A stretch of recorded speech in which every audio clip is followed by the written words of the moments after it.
garo chema. Garo chema, musa garo chema, imi garo chema.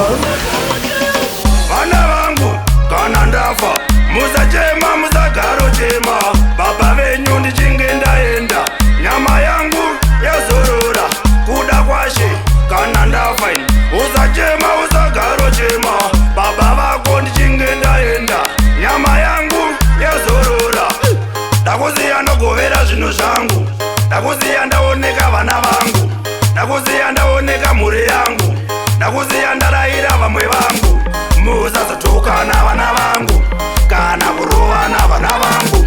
Nzwisisanai vana vangu, batanai nehama dzangu. Vana vangu kana ndafa musachema, musagaro chema.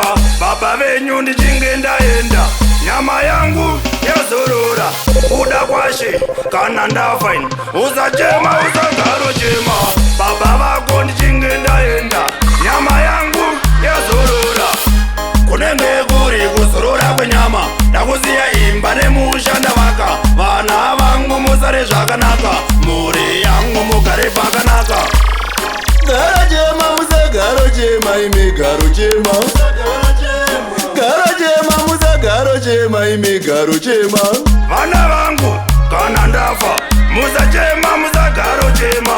Baba venyu ndichinge ndaenda, nyama yangu yazorora kuda kwashe kana ndafa. Usachema, usagaro chema. Baba vako ndichinge ndaenda, nyama yangu yazorora.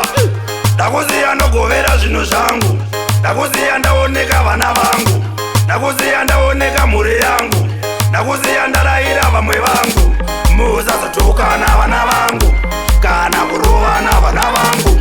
Nzwisisanai vana vangu, batanai nehama dzangu. Vana vangu kana ndafa musachema, musagaro chema.